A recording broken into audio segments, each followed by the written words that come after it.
Berapa menit? Ada. Baik, bismillahirrahmanirrahim. Oke. Assalamualaikum warahmatullahi wabarakatuh. Waalaikumsalam warahmatullahi wabarakatuh. Baik, teman-teman sekalian, terima kasih sudah hadir di pertemuan kita sekarang. Sebelumnya, mari kita absen terlebih dahulu ya. Yang pertama ada Risma Filia, Hadir, Bu. ada Sofia Zahra. Sofia nggak hadir? Oke. Lalu ada Deandra Alima. Baik, karena mungkin sudah hadir semua, mari kita lanjutkan materi mengenai gambar-gambar teknik mesin. Di gambar-gambar teknik mesin ini, saya akan melanjutkan materi mengenai standarisasi sketsa gambar teknik. Sebelumnya saya akan share screen terlebih dahulu ya.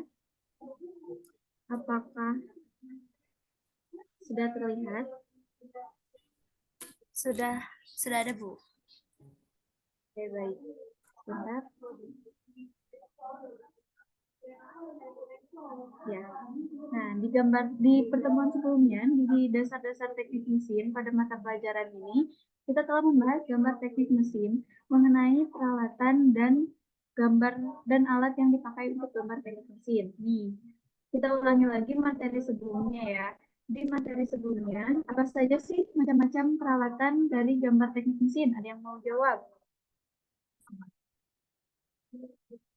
Ya, yang pertama ada meja gambar, lalu ada pensil, ada penggaris, ada kertas gambar menggunakan rapido dan juga jangka. Nah, selanjutnya untuk gambar teknik sendiri bisa menggunakan secara manual, menggunakan alat-alat di atas ataupun menggunakan software seperti CAD, Inventor, dan lain sebagainya. Selanjutnya, materi yang akan kita sampaikan mengenai standarisasi gambar, sketsa gambar teknik. Nah, pernah dengar istilah gambar teknik adalah bahasanya anak teknik? Nah, pada gambar teknik sendiri, kita menggunakan gambar untuk berkomunikasi antara si produksi dan si drafter. Jadi, si perancang menggambar desain yang akan dibuat, yang akan diproduksi kepada operator untuk dibuat barangnya. Jadi, kita tidak berbicara mengenai bahasa mulut ke mulut atau berbicara saya memesan A, saya memesan B, melainkan diungkapkan secara bahasa. Jadi, gambar teknik memiliki peranan yang sangat penting sebagai alat komunikasi atau bahasanya orang teknik. Nah, di sini tidak hanya untuk teknik mesin saja, namun untuk beberapa teknik lainnya seperti teknik sipil dan juga lain sebagainya menggunakan gambar teknik sebagai bahasa komunikasi dari perancang dan ke operatornya. Selanjutnya, ada skala gambar. Apa hal yang terbayangkan oleh rekan-rekan mengenai skala gambar? Ini bukan, Bu, kayak perbandingan di Ya, gambar sama aslinya gitu. ya betul, perbandingan gambar.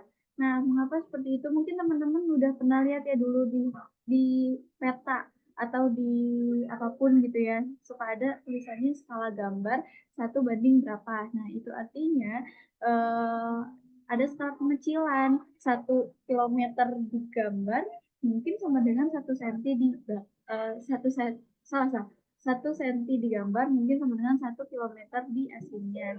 Jadi skala gambar adalah suatu perbandingan. Betul nih tadi yang sudah Risma jawab. Suatu perbandingan antara ukuran pada gambar dengan ukuran atau dimensi yang sesungguhnya. Fungsinya untuk apa? Fungsinya untuk memperbesar atau memperkecil ukuran gambar sesungguhnya.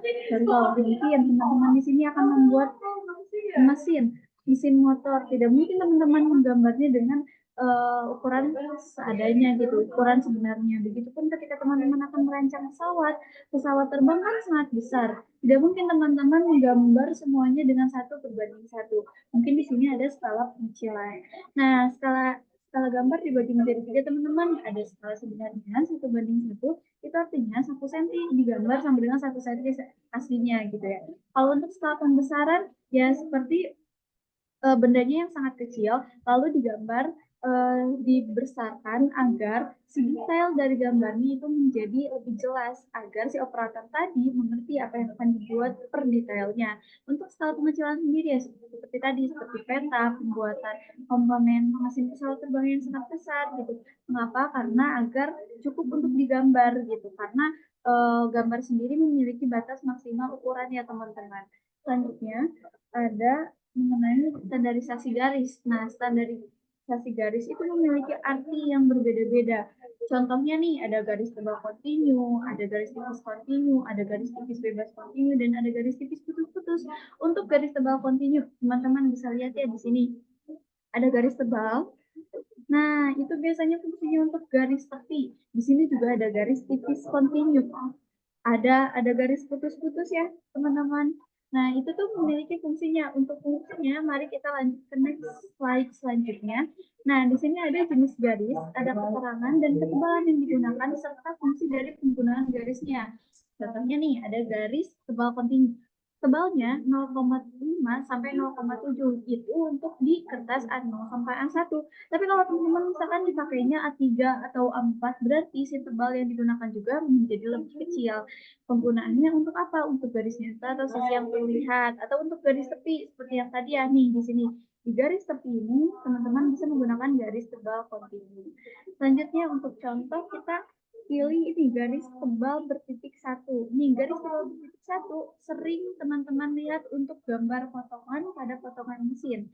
Nah untuk ukurannya sama seperti yang tadi, digunakan untuk permukaan yang mendapatkan perlakuan khusus ataupun untuk garis tipis bertitik satu.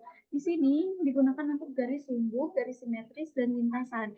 Jadi kalau teman-teman membuat bentuk lingkaran, teman-teman dipastikan harus membuat garis sumbu tengahnya terlebih dahulu untuk memastikan kepada operator bahwa benda yang dibuat itu pasti lingkaran. Mau benda yang digambar itu berbentuk potongan, mau benda yang digambar itu tidak berbentuk potongan, itu tetap harus menggunakan garis sumbu, teman-teman. Selanjutnya, ada standarisasi huruf dan angka. Kenapa sih standarisasi pada gambar teknik ini harus dalam penggunaan huruf dan angka harus menggunakan standarisasi? Ada yang menjawab?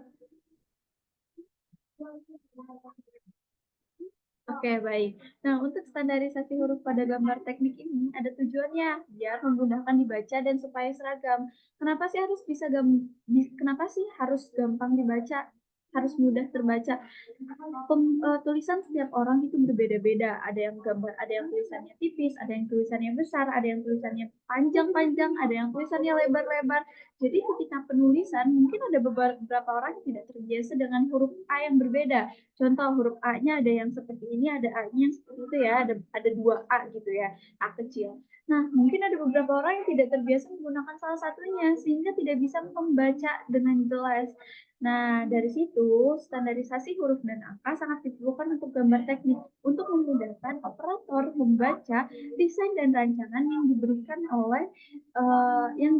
oleh si perancang atau desainer tadi. Nih, di sini ada beberapa standarisasi. Ada dapat dibaca ya tadi, ada seragam dalam artian yang menggunakan standarisasi atau ketentuan yang sudah ditentukan. Lalu tinggi minimalnya ada 3,5 dan indeks penulisan toleransinya 2,5 mm. Nah, di sini ada tingginya dan penggunaannya. Teman-teman kalau misalkan melihat di etiket ya.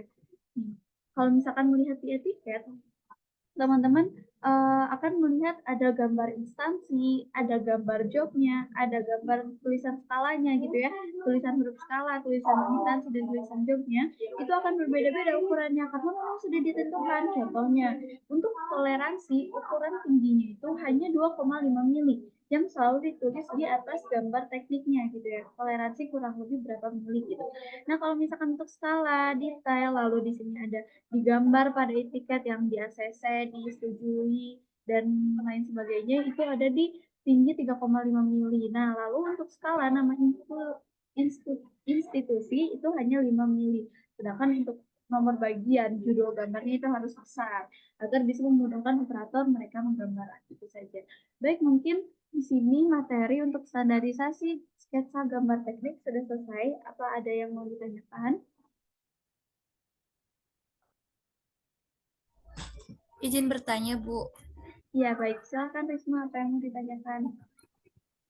Barangkali kan untuk standarisasi tulisan sama huruf itu kita tuh harus benar-benar persis sama dengan standar yang diterapkan atau semisal kan iya karena keseragaman tulisan kita.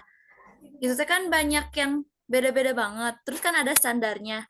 Tapi semisal standar itu tidak terpenuhi atau jadi tidak sesuai standar lah Bu gitu. Boleh atau enggak? Eh, Makasih. Ya, baik. Saya jawab ya, mungkin karena standarisasi ini sudah ditentukan oleh ISO, maka gambar teknik harus seragam dan harus dilakukan. Jadi, di sini teman-teman akan belajar juga bagaimana cara menulis huruf yang benar dari derajatnya, dari kemiringannya, dari ukurannya, dari tingginya, dari toleransinya, dari jaraknya, dan lain sebagainya. Jadi, itu diusahakan harus berlatih agar teman-teman ketika mendapatkan job gambar atau diberikan gambar, teman-teman bisa membaca bagaimana cara membaca ukuran, bagaimana cara penulisan ukuran huruf, angka, dan lain sebagainya. Kayak gitu ya. Jadi untuk standarisasi tadi memang sudah ditetapkan dan memang sudah harus dilakukan pada gambar yang akan kita buat. Nah, di sini juga teman-teman akan diminta untuk menggambar sesuai job yang saya berikan nanti ya. Nah, jobnya itu berupa menggambar, menulis dan menggambar ya tadi etiket yang sesuai dengan standarisasi, lalu ada skala yang digunakan, bagaimana skala digunakan pada gambar seharusnya, dan juga huruf dan angka yang memang harus digunakan pada sketsa gambar. Seperti itu. Apakah sudah terjawab? Sudah Ibu, terima kasih. Ya, baik. Terima kasih. Mungkin materinya cukup sampai di situ saja untuk standarisasi. Nanti untuk soalnya bisa saya kirimkan. Begitupun dengan cara penggambarannya ya, teman-teman. Dan untuk